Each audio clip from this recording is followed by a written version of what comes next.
What secrets does your family hold tight? Have you ever found out something that maybe you shouldn't have? We're falling into a kaleidoscope of secrets and talking about the secrets that can potentially unravel a family in this episode of the Books That Make You Show with author Sandy Clements. She is an award-winning author, and her book, Kaleidoscope of Secrets, brings us into a world where a family's dark secret, which is a high-stakes smuggling operation, it's hidden beneath their antique business. Well, this forces our protagonist, Mia, to grapple with loyalty, morality, and survival. Sandy, welcome to the Books That Make You Show. Thank you. I'm so happy to be here. Looking forward to our chat today. I am too. I mean, we love those books that just pull us in, fast-paced, page turners, thrilling mystery, all of this stuff. And I just love books too that unravel stuff in our family, because that's something we can relate to. I mean, we can all relate to maybe not specifically having an antique business, but having a family business, or, you know, what the family does. So could you unpack that for us and tell us about Kaleidoscope of Secrets and set the stage? Sure, absolutely. I am somewhat intrigued with family business. Spent most of my life in family business.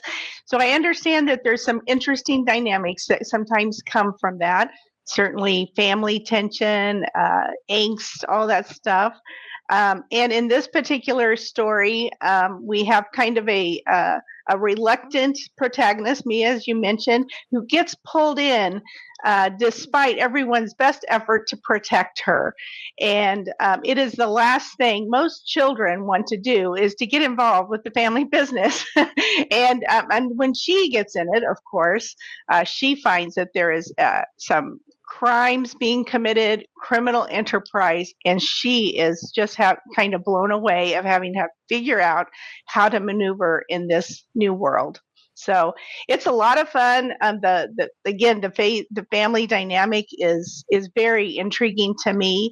And I also like the idea of a granddaughter and a grandmother.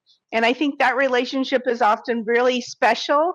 And we throw some twist into that relationship as well. It's like, what do you do when all of a sudden the person you felt like you knew and loved, who raised you basically, all of a sudden has secrets that you didn't know about? So I just found that was an interesting dynamic between Mia and her grandmother as well. So anyway, we focused a lot of that in the book. That is an interesting dynamic.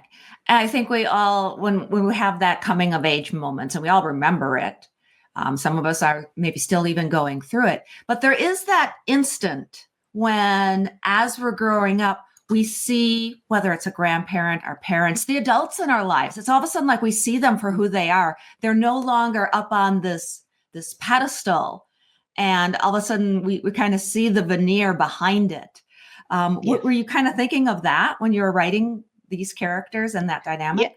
Yeah, absolutely. Because I think there comes a point when you see the people in your life differently than you had the entire time you were growing up, and you have to enter into a new world. You have to make a different decision in order to kind of move forward in those relationships. And this is it. Well, it's interesting a little bit though in this particular book is, for the most of the part, the grandmother is unable to communicate because she is in the hospital. And so this is a dynamic that happens a lot in our main character's head. She's figuring things out about her grandmother through other means other than that direct relationship. So she has a few more challenges along the way, but you're exactly right. There's this level of understanding that comes as we hit a certain age, and we have to reconnect with those people who are important in our lives. Writing a mystery, writing something that's a thriller. And I do want to ask you about Sisters in Crime. Well, we can hold on to that for a little bit, because I want to get just into the idea of stories. Like, how do you craft this? Because this can be really difficult to craft a page turner. Like, you're thinking ahead, you're revealing clues here and there. Just from a construction point of view, how do you do that, Sandy? Yeah. Well, I'm a kind of a little mix of the old pantser, people who write by the seat of their pants, or people who are outline. I like to have a little bit of a structure where I know where I'm going. Um, but I think in constructing a good mystery is exactly what you said. It has to be a page turner. And that is one of my top goals when I write, is to make sure that it's just something that you just can't stop turning the pages. Those are my favorite kind of books for sure. Kind of the Jack Reachers and the stuff that just kind of keeps you moving. And so as I constructed this particular story, I knew I needed a tight time frame, I needed a lot of action, and I needed a really tight, important cast of characters that really played on each other. And so within about a week, the story starts and stops, and a lot happens. And so, not to negate, I love a good historical fiction or something that takes place over maybe decades even, but my book needed to be a quick, fast pace, a countdown on the clock kind of an event. And so that's how I approached mine. And I learned a lot from other really successful authors on writing mystery, writing suspense, writing thrillers, what those differences look like, and how to do that effectively. And a lot of times that means going back, editing it down, taking out the stuff you think is really good, but doesn't keep that pace really going. So I really focused a lot on that, and learned a lot in the process as I was going along, because I didn't go into it knowing everything about how to do it, but I have continued to apply the lessons that I have picked up. We have to kill our darlings, as they Yes. say, right? We have to Yeah. edit, dash them against the rocks and get rid of them. Yeah. And I'm always struck too. I mentioned Magic Mind when you first joined me, and I just want to bring this up right now because it ties into a lot of what you're saying, Sandy, about figuring things out and plotting things out. And all writers work a little bit differently. That's right. I do think one of the things that brings all writers together is when you can get into that focused flow state and you just go, it Yes. takes so much, to your point, like figuring out where this goes and editing it and making sure that you have all those little hidden nuggets. I love it when we have those nuggets, those little clues that you don't realize is a clue Mm-hmm. until at the very end of the book and you're like, oh, there was that thing and that thing. I think that's just magical Yes. when authors do that. Yeah. And again, I want people to know too, with Magic Mind, we do have a special offer going on right now. They're great friends of the show, and they really want writers to be able to invest in their mental wealth during this next year. So if getting sleep, there are 5 pillars, and sleep is the first one. There's also diet, exercise, stress management, and exogenous compounds. And that's what we have in Magic Mind. So there is an offer. If you want to take advantage of it, you can get 45% off of the bundle. And all you have to do is go to magicmind.com, and then it's /BTMY Jan. And that link is going to be in the description for everyone too. So people can take advantage of that. But Sandy, okay, I want to kind of get into, when we talk about crafting this book and editors, and I know community, the writing community is important too. You're with Sisters in Crime. How has that relationship helped in your Yes. writing? Sisters in Crime, your writing friends, conference friends, all these groups can really provide direction and support, resources that you just don't have when you're sitting alone in your home office or at your kitchen table working. And so these organizations are things that can keep you informed, keep you educated, and most importantly, keeping you connected. And I love all of those types of things. At times it can be a little overwhelming because there is a lot that comes at you. And I've learned in these last couple of years about how to kind of siphon through some of that and take the things that best apply to me, knowing that something different might apply to the next person. It's kind of like you said, we all have different styles and approaches, and we use resources like Sisters in Crime differently. And I think that's perfectly okay. for me, building good resources around me, people that I can really rely on, has been kind of like keeping the boat afloat, if you will. It just kind of keeps you steady and kind of keeps you going in the right direction. And I've been so appreciative of all the people I have learned from and continue to learn from. I think for me, that's been one of the biggest discoveries in the writing process is this is a new college education. It's not an education in writing per se. It's an education in the writing industry. And I feel as if I have went through college in about, a very short period of time. And now you've got to keep working toward your master's degree and, that next level. There's so much to learn, but great organizations or resources can really help in that process. And I rely on them very heavily. So. Yeah, and to your point, organizations like Sisters in Crime, and even just having a writing group, people you can talk to, going to conferences and just connecting with others and having that community. I'm curious, Sandy, when you talk about your writing journey and learning these things and taking this master's program, so to speak, is there something that sticks out that you've learned? Something where it was like, oh my God, I had that aha moment and wow, I wish I would have known that 5 years ago. Anything like that? Oh yeah, I could write a book on everything I think I've learned. Those aha moments for sure. I think one of the biggest things in the journey is that while you don't have to do all the components of editing, publishing, marketing, all those extra pieces, you do have to know about them. You have to be knowledgeable of what those processes include. And for example, when my book first came out, we had someone do the formatting, and part of it was done incorrectly. And I was oblivious to those facts. And I then later went back and had to figure out how to do formatting, correct the problems. And I invested a good week in that process. But the overriding lesson is be knowledgeable as you go into each piece. You can't just hire experts and then turn off the noise and say, okay, we'll just let them run with it.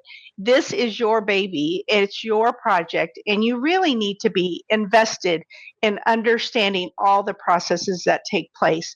I really work hard when I find people to work with who coach me, if you will, is that they're also really good teachers.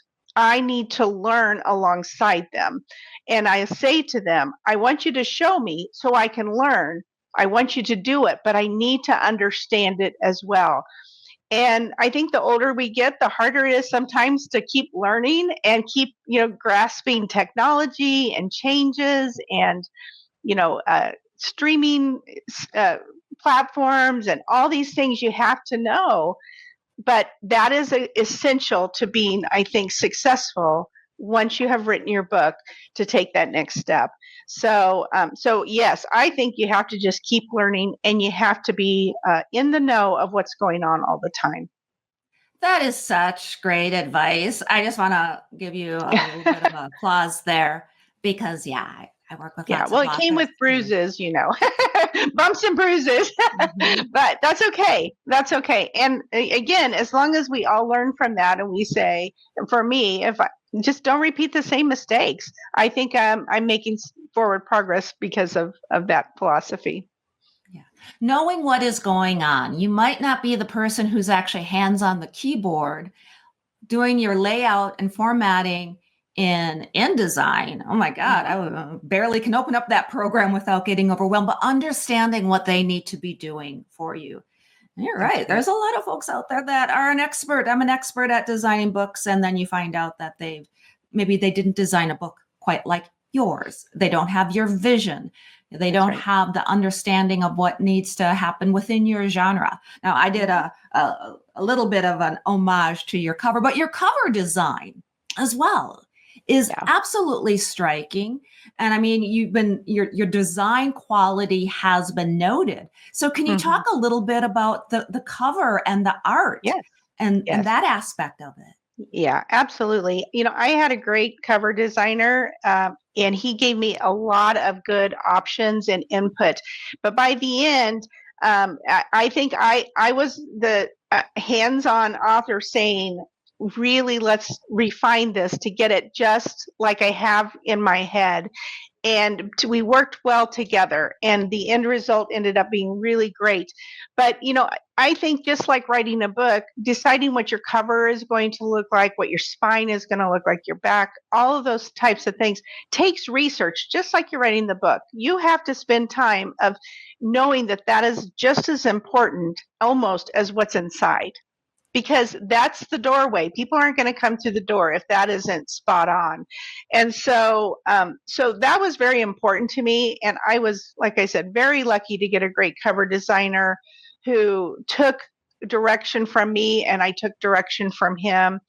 And he's getting ready to work on my next cover, and I'm really excited to get to work with him again because his quality of work is really high. And certainly I could not have done it without a great designer. And I think a lot of times, it's easy to just, in the world of Canva and all these kind of things, just to pull stuff together. Nothing wrong with that, but there is something about the human element that I have designed that can just elevate things just a little bit more. So wherever you're starting, I would say to people is then to go to people who are really experts in the field and get their input. Get input from, I took my cover options. I had two that I kind of came down to. I showed it to other established authors. I showed it to Stephen James, who is an established author. I showed it to the Bernhardts, Laura and Bill Bernhardt. I wanted their input too. So, getting that feedback really does help. And so I put as much effort into that part as I did in polishing up, the words on the pages. I think that's an important step. The part of the art or the trick, and I think sometimes authors bump on this, because in one way you need to conform to genre expectations, and your book does that beautifully. Again, the design and everything, I kind of get diamonds and a thriller and all of this, but yet at the same time, if you're working with somebody where they're just churning out, or if you're on a platform, and again, nothing against Canva, as you mentioned, but they can tend to feel a little generic after a while. So I think that you ride that line very well, where you're conforming to the genre expectations, because the people want to know what they're going to get out of it. Yeah, exactly. And like Stephen James says about your first chapter is a promise to your readers. And I think you can take it a step further and say your cover is a promise to your readers. It is telling them in a picture, a visual image, what it is they can expect. And if your cover doesn't do that, then you probably need to go back and do some tweaks. And that's my unexpert, I'm not a designer opinion, but that's for me. And when I go into a bookstore, man, those covers are really key. And so I think it's a promise to the reader, and it's one that I take pretty seriously. So, and I was super excited, by the way, that it has been recognized just for the cover design. And I, like I said, props to my designer, and I'm really proud of his work and can't wait to work with him some more as we go forward. Yeah. So I know you probably can't tell us too much, but you've been teasing us with this next book that's coming along. Can you tell us a little bit about that? Yes, absolutely. I do have two books in the works because I am by trade, a juggler, I guess. I don't know why, but one is a sequel. But the one I'm working on right now is a story. Is the work title and progress is called Trapped, and that should tell you a lot about it. But it is about a woman who is really on the brink of losing everything important in her life, her career, her marriage, her family. Like, things have just fallen apart. She has some issues in the small town she lives in. And then she decides to take off for a break to New York to visit her cousin. And before that happens, she finds herself in even greater peril. And so it is really about the strength of this particular woman of finding her own way and finding out that she's really much stronger than she ever knew. And so this has been a fun book. It's a fun book to write. And I think that it will also be one of those that you just can't stop turning the pages. And that's, again, one of my I've like 3 goals when I write, and that is one of my top ones. So anyway, so I'm excited. It should be out probably by June is probably a good target date. July, right in that summer time frame. So people can take it to the beach, maybe. Oh, yes. Great Yeah. travel books. Yeah, Yes. I can see your rating definitely being like Yeah. that. Keep on going as you're on that airplane or train or Yeah. whatever. How much Absolutely. of you, Sandy, you personally, are in your characters? It seems like there's a lot of Sandy that gets pulled into the Mm-hmm. character development. I think that for everybody, we all do that as writers. I don't think you can write without a little bit of yourself being in them. And I do love, you were talking about how you kind of drop little mystery things. I like to drop little things that only people that know me might see from our past, or names, just little things. And it's one of my favorite things when someone says, "Oh, is that referring to like an old family friend or something?" And so I love to do that as well. But eh, I think that with your characters, the most wonderful thing is that you can live vicariously through them. So I don't live in the big city. I live in the Midwest, but I've been to Chicago many times, and spent quite a bit of time there. And it's like, my main character lives there, and it's like, this is what it would be like to live in this brownstone. Or you get to say the things that we all think, but we often won't actually say. And so I think it pushes who you are to that person of, maybe, boy, that would be fun. And so I take my characters and I let them be bold, probably bolder than I am, stronger, just more adventurous. And I think that's super fun, because we all kind of secretly want to say, gosh, I wish I could say that back to someone.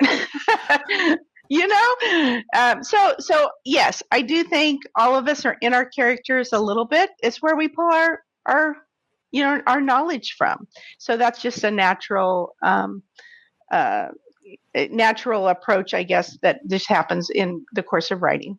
Yeah. I mean, we are storytellers. I kind of think that's what makes us so different than a lot of other creatures in this world, is the way we tell story, the way we use it to learn, to educate, and being able to slip into somebody else's skin, a character, and you can live that. You can live that story. There's just something absolutely magical, I think. Yes. Yeah. About that. I feel like it's the common person's way to being an actor or an actress, where you get to literally, as they get to be on film, slipping into the skin of Aaron Brockovich, or someone that is so memorable, and you say, I get to do that through this character as well. And I think it's a lot of fun. Yeah. Now, you mentioned goals, your writing goals, your 3 goals. How do you set those goals? Can you tell us a little bit more about that? Well, I am a pretty big goal setter. I have writing goals. I have marketing goals. I think it's really important not to over goal set. I say all that but also to say, you have to narrow it down and say, here are the things that I really want to accomplish. And it's different for everyone. I've learned, I think, over the last few years, is that your story, your achievement, what you want to go for, has to fit in with your life. And never should anyone feel badly about saying, I want to take a different, I want to be in a different race. I want to do the 5K and not the marathon. That's okay. That's absolutely okay. But for right now, of course, my writing goals are for this year is hopefully to have 2 books completed. It's a little bit more ambitious than I probably will be in the future. But I have a few stories I really want to get written. And so I have a long-term goal and a short-term goal to just do exactly that. But yeah, I'm a big goal setter. I don't know. Are you a big goal setter too? Well, I'm really good at setting the goals, following through. But to your point, I think it's true that sometimes we just need to give ourselves a little bit of grace, as well as others too. This is a busy world. Things can change on a dime. And sometimes life gets in the way of those goals. And if you're too stringent with yourself or even with others, you're just setting yourself up. And maybe that's a life lesson too that we all need to learn, because part of this process, part of writing, part of being creatives, part of being readers is part of being human. And we cannot ever have perfection in that. Yeah. I notice, I always know when all of a sudden I have went too far, and it is when I'm not having fun. If I'm having fun with my writing, if I'm having fun learning, then, and I mean, it's not always, fun, but if I am getting stressed, for me, then I know, okay, you're supposed to be doing this because you're enjoying telling the story. And when I start feeling that extra pressure, it has become a real job for me. And I have had a real job for a long time, and I'm doing this because it's fun, because I've always wanted to do it. So, so to me, there's this moment I can feel the switch, and I'm feeling the pressure that I'm putting on myself, and I'll say, you can change the goalpost. You can move that goalpost just a little bit if you want to. And sometimes I do, and sometimes I don't. But I know I have the option to make that decision. And that kind of relieves that pressure for me. You've mentioned marketing, branding a little bit too, even building one's website. Any ideas or thoughts, tips, advice for authors when it comes to the marketing side of things? Yeah, I think there's a few things. Is one, don't overcomplicate it. I think that there are some very basics to branding and to marketing, and you need to get those basics in place. Your website domain, how your name is going to look, your colors, just some really basics, and stick to them. Start to use that to build the brand for yourself. But know that of all the options of everything that's out there, you don't have to do it all. Absolutely, you shouldn't. There's so many social media platforms. It's like, if you're not already into them and creating graphics and all this stuff, just start where you're at, start small and build. But stick to that same brand and be consistent in whatever you're starting to do. So, your business, you should have a business card, and it should have, your brand on it. You should have on your webpage. Your webpage doesn't have to be, 10 tabs or whatever. Just start and then be consistent with it. There's a lot of sources that can help authors, come up with a little logo, or, that branding, or bookmarks, little things like that. But don't get so caught up in it that it's overwhelming or it takes you away from what you're really wanting to do. I think it's super important. Don't get me wrong. I think building our brand, that's our job. We are our brand. Our books are our brand. We must do that. However, don't overcomplicate that process. You'll get to it. You'll get it all done over time. So, but don't not do it. I do have a lot of writing friends who have written awesome books, but they have not worked on that other aspect. And it's like, the world is not going to know unless you get your brand out there and let them know. So, such an important point, because the landscape you talked about the industry just in general when we started this conversation, and sometimes authors still have that idea of what the publishing world is like based on their ideas of what it was like, which might not have even have been accurate 20 years ago. And it's changed so much, whether you're traditionally published, self-published with a small press, whatever. To your point, you need that brand and that ability to be found by your readers nowadays. Yeah, absolutely right. Yeah. So I do think that's an important aspect of where marketing starts is, those basics, and then start being consistent and just putting it out there. It'll grow. Right. It does. Yeah. Okay. Give us a tip or two. What do you want to say to the new writers out there that are like, okay, where do I start? What do I need to do first? Ideas for them. I would say a couple things is that write like nobody is going to read it. Write your heart out. Just throw it down on the paper and go for it. It is not too late. It is not too early. You have plenty of time. You have just enough time. Just write. And let the fun of writing your story just come out on the paper. You can go back and edit and fix and polish later, but just do that. So the first step is just taking action. And the second step is really being very open to learning, like we talked about. You must be willing to learn. And it's not about negative feedback, positive. It's about learning from what others are telling you, what others are doing. So this is an industry. If you want to write a story and get it out there, you must be willing to learn from others. And I think the third thing is that learning from others is that people are an important component of a solo writing career. It seems very contradictory, but you have to have people in your corner. So start working on developing those relationships, meet them at conferences, make connections, talk to them in the elevator. I mean, push yourself in your comfort zone just enough that you can begin to make some really solid connections. And always remember that if you make a connection and it's not a good fit, you don't have to be friends for life. It's okay. You can go on and find ones that are a good fit, and you will. But it's kind of like being back in kindergarten. You're going to play with all the kids, but you're going to end up with a couple really good best friends. So that's kind of what you have to do, is put yourself back out there, ask them to play with you on the playground, and find out who is very compatible with you to help you in your journey. I like that analogy. Being a writer is like going back to kindergarten, starting fresh, finding your new friends, and the ones that are going to support you and help you along the way. Sandy Clements, thank you so much for joining us on the show. Can you let folks know where they can go to find your website, to find your books, find out more about you? Sure, absolutely. My website is just sandyclements.com. They can email me at sandy@sandyclements.com. And my book is available through Amazon. It's the easiest way to go find it. But you can also go to my website and click on there, and it'll direct you how to do that. So I'd love to hear from the readers. And if they pick up the book and read it, tell them to send me a quick email. I'd love to hear how they liked it. Oh, yeah.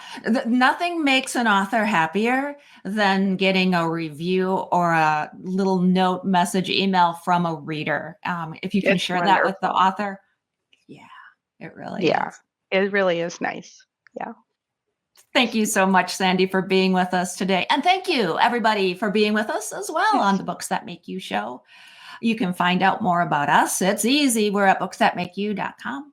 Can sign up for our Webby award-winning Books That Make You newsletter. You can follow us on social media, Facebook, Instagram.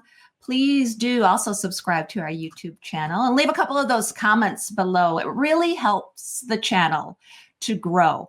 And do not forget, in this new year, to take advantage of the Magic Mind offer that we have for you, because you need to take care of your mental wealth. So if you want to find your focused flow, get some better sleep, manage stress, then check out Magic Mind. You can get 45% off the Magic Mind bundle with my link. It's in the description below. Remember that energy without sleep is the opposite of being productive, and you need that focused flow in the new year. Until next time, all of my bookish buddies, please enjoy all of the books that make you exactly who you are. Books make you hope. Books make you dream. Books make you laugh. Books make you scream. This is the Books That Make You show, discussing books with authors and experts, unraveling the inner pages of all the books that help make us who we are.